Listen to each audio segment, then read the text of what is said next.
Now, it's time for the Mike Norvell Show, presented by AutoZone. Get in the zone. AutoZone. The show is supported by the Tennessee Lottery, MLGW, Chick-fil-A, and by Mid-South Chevy Dealers.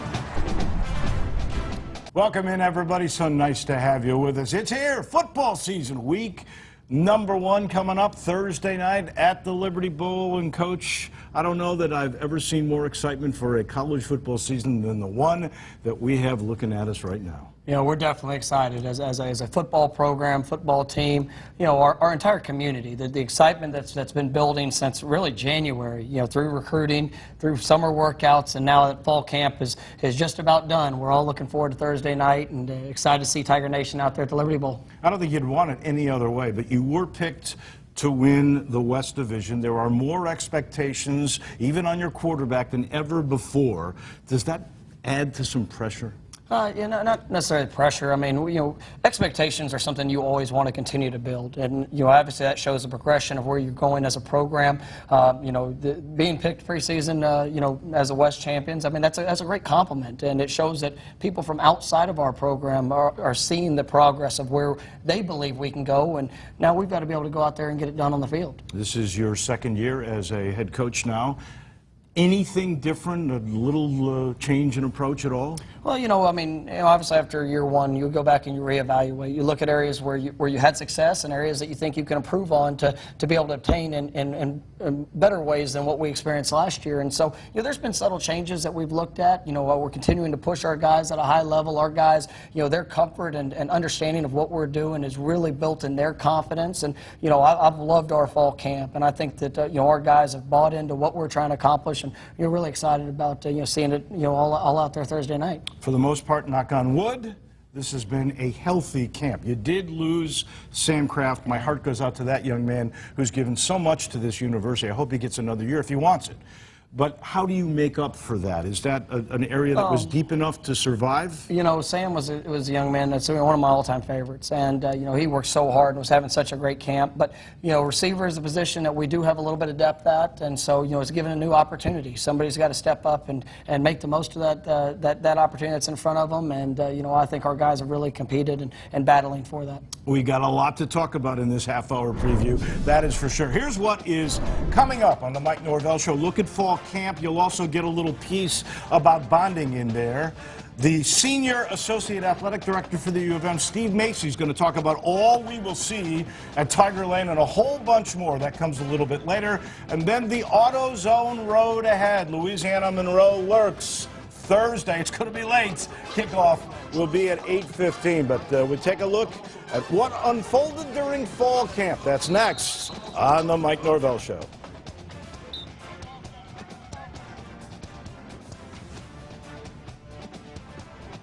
The Mike Norvell Show. Welcome back in. So no one really looks forward to, players especially, fall camp. It's hard. You got to put everything in. There's a little bit of pressure. Guys are trying to win jobs. But this year, Coach, was a little different. There were no two-a-days as mandated by the NCAA. Did you like that, not like that? How did it change your approach? You know, it was unique. I mean, obviously, because of, you know, still having the 29 practice opportunities, but with no two-a-days, it really extended our camp. Our first practice was July 28th. And so, you know, you stretch that through a, you know, almost a 5-week period of time before we played the first game. There were some challenges at the beginning. Our student athletes were still finishing summer school while we were doing that. But, you know, I thought the guys really handled it in a first-class manner. We've continued to grow. We've continued to push hard. And, you know, I think it's been a very productive camp. A lot of fundamentals go into this. Guys are battling. That was one position you saw, number 4, Riley Ferguson. I think that position is pretty safe. You've got so many running backs, and I looked at Henderson there. You got Dorcius. You got this kid, Patrick Taylor. You got another kid from East High School. I don't know what you're going to do with him. I mean, you are rich at running back. Well, it's a position that we have to be good at, and it's one that I think we showed last year with, you know, being able to play 4 or 5 guys at that spot. It continues to help your guys be fresh. You know, we're very multiple with what we do with our backs. You know, you look at Tony Pollard there, the guy that can play in the backfield, but also there in the slot. Daryl Henderson, you know, Patrick Taylor, and then obviously Dorland has been a phenomenal player for us. So we're excited about the depth we have there, but also providing new opportunities to get those guys more exposure and more opportunities on the field. You can't run, even with a guy like that, if you don't have some folks up front knocking people down.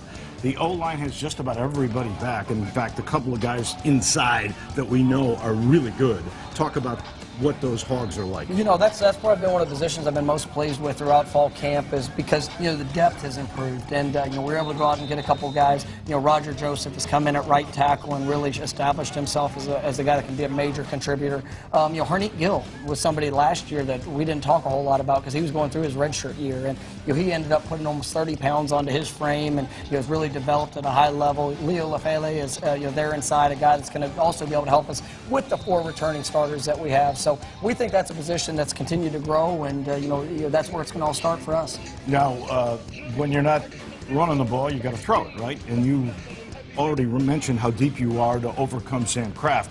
But give me some names. So let's start with DeMonte Coxey, because here's a guy we heard so much about last year. Has he lived up to the billing? I mean, we're extremely excited about DeMonte, and you know, you look at DeMonte Coxey, John, you know, Pop Williams is phenomenal. Has had a phenomenal camp, probably as good as any receiver. You know, from about midway through the spring, you know, throughout.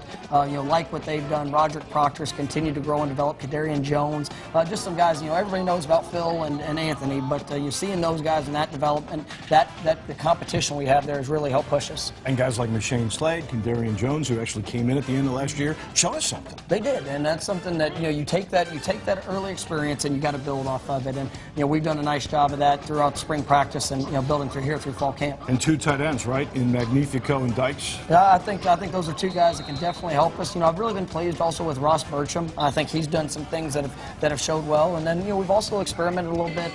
You know, a guy like Scotty Dill, who is you know, a bigger body, came in at Memphis as a tight end, but moved him to offensive tackle. We think he might be able to do a couple things for us. His dad, who was an offensive lineman, played in the NFL and, of course, the Tigers. He'd love that move to see his son as a tight end. Well, I'd love to see him out there beating up on people.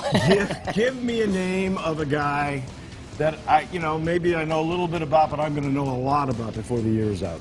You know, I kind of mentioned him just come in. You know, Roger Joseph is a young man at right tackle that I think you know, really has all the potential in front of him, and he's only played 2 years of football. And so as he's come in, you know, his skill and talent, the hard work that he puts in, I'm really excited about seeing his development throughout this year and what he's able to do for us. Give me a couple of other names that were just outstanding. You know, I mean, you look on the defensive side of the ball, we've had some guys that really showed up. You know, T.J. Carter is a true freshman that's come in.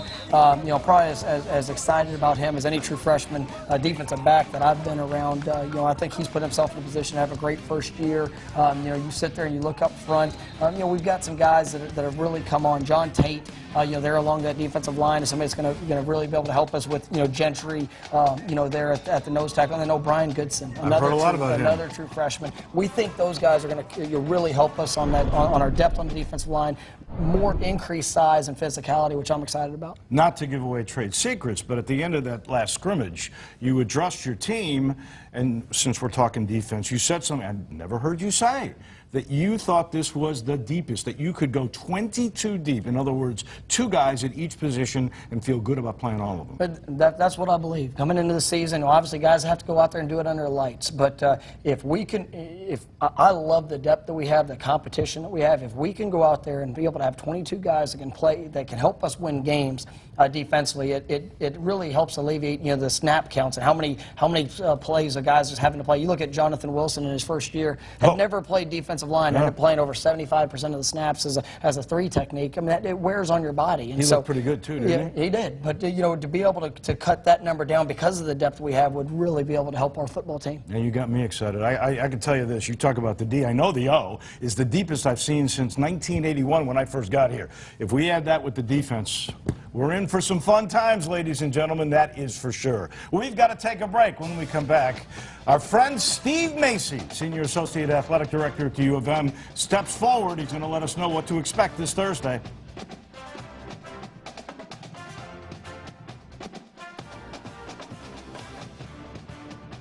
You're watching The Mike Norvell Show. Welcome back in. You know, you got to have great coaching to have a great football program. No doubt about that. We all know it. But you also have to have a combination of good administration. So when you take Tom Bowen and Mark Olnett and this man, Steve Macy, now that is a great triumvirate, and that's part of the reason why football is so exciting. And I know Thursday is going to be crazy, so give me a preview. What are we going to see on Tiger Lane? We're very excited about Thursday. Obviously, this is our Kroger game, our annual game where we have the $5 tickets available at area Kroger. So that's a big part of what we do on this first game. So we're really excited about that. Ticket sales, we're going crazy and expecting to sell out of those. We have about 10,000 of them in the market at Kroger's, and so we're really encouraging people to get there, get them early, get them before they're sold out. Last year we did sell out of them. A lot of the Kroger stores ran out, so we're really encouraging people to do that quickly. So you do have to go to the Kroger, right? You can't go to your ticket office and get the $5 ticket. Correct. This is a special deal with Kroger, and it's in partnership with the Mid-South Food Bank. And so $1 from every one of those tickets goes to help feed the needy, and that's what we want to try to accomplish. It's one of our things that we do each year to help out the community, and it's a great partnership with Kroger to make this happen. All right, everybody's excited. I know it's going to be a great crowd. I know UCLA is going to be sellout.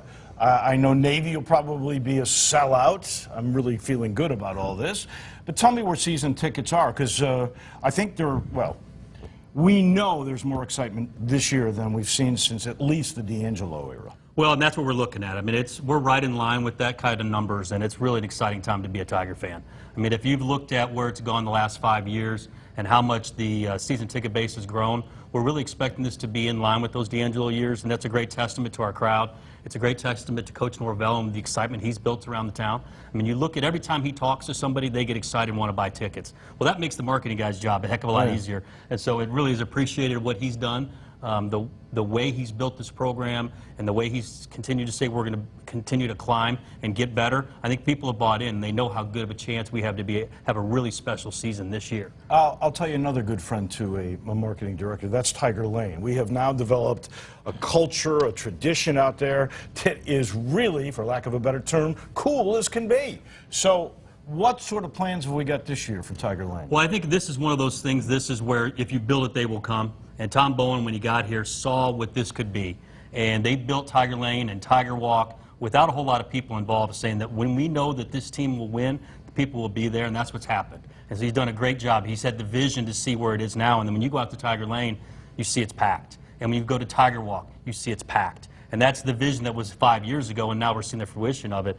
And so you'll continue to see the radio stations out there, the jump castles for kids. We've created a stripe-up station for kids where we'll have one of our sports teams out there signing autographs, face painting, tattoos, all the things to get you really in the spirit for a Tiger football game. All right, so it's Kroger, and get there early for Tiger Walk. What time? Tiger Walk is always about 2.5 hours before kickoff. All right, so get there early. It's about an 8 o'clock game, so get there 5:30, right in there.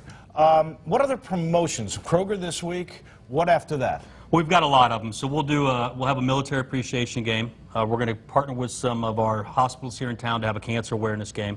We'll have our 901 game, the Salute to the 901, which was a great testament last year. And then we'll have a Memphis State game, a little throwback game. Ooh, I like that. All mixed in this season. So those are all kind of our staples of what we want to try to do to entice the community and have a lot of fun with it. So when you get to the game, one of the things that Coach Norvell asked us to do last year was to try to get a little louder on defense. And so we are going to have 10,000 thunder sticks at every home game this year that we're going to give out, and we're doing a little bit of an education. Please bang these things on defense, not on offense. We want to be a little bit quiet on offense. We're asking people, be quiet when we're on offense. Let the Tigers get to work, and then on defense make as much noise as possible and make it loud. And those bangers are really going to help. 10,000 of those every game is going to make an awful lot of noise and help our defense, and hopefully the crowd can then have an impact on the outcome of the game. And real quick, I know you guys are really banging the drums on this. Get there early, folks, and enjoy Tiger Lane. Yeah, we really want people to get there early. I think that helps with the egress into the stadium. And if we got people spread out and they're not trying to cram in the last 30 minutes, and we know there's a little bit of history of that.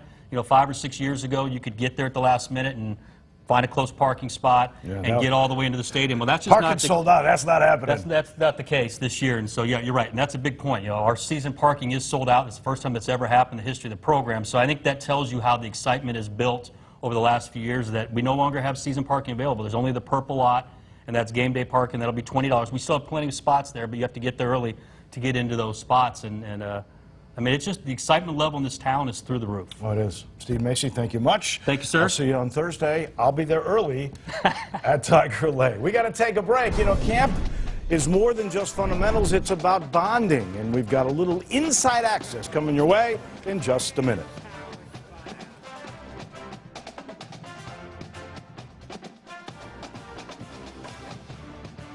You're watching The Mike Norvell Show. While players will always remember fall camp drudgery, hard pain, sweating through it, they'll also remember friendships made. Here's a little Mid-South Chevy dealers inside access.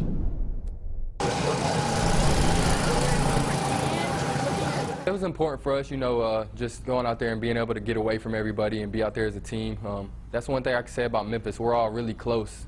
And, you know, even off the field, I think that's something that we're good with, is hanging out and getting to know guys. And I think, you know, once you're friends with people and you care about somebody, once you get on the field, I feel like you'll fight harder for those people. And I think that's how Memphis is.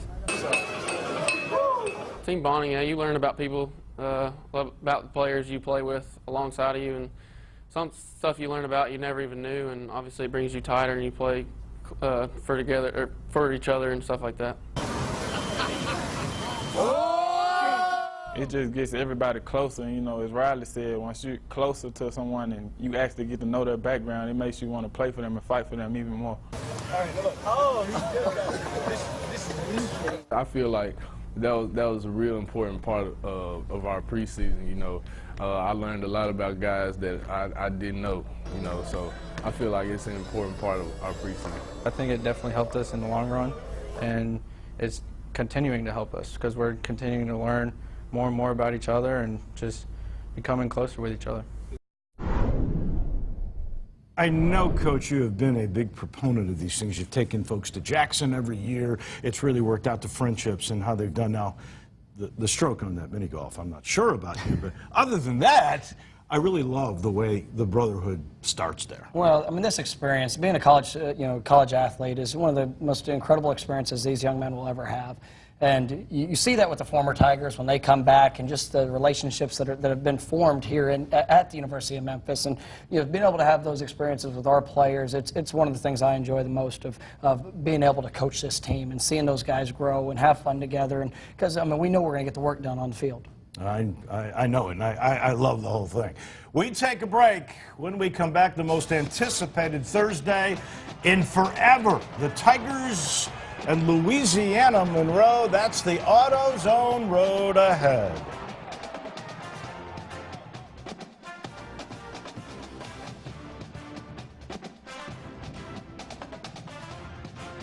You're watching The Mike Norvell Show.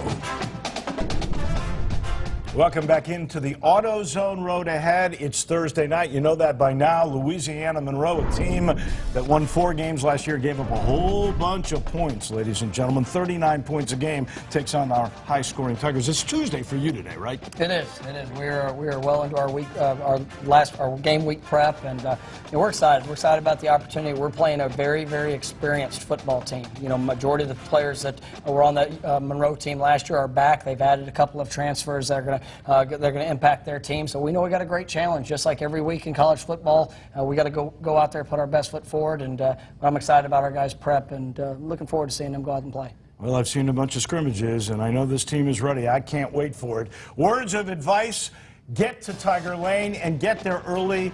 The Tiger Walk will be about 5:30. We'll see you Thursday night at the Liberty Bowl. Thank you for watching The Mike Norvell Show, presented by AutoZone. Get in the zone. AutoZone. The show is supported by the Tennessee Lottery, MLGW, Chick-fil-A, and by Mid-South Chevy Dealers.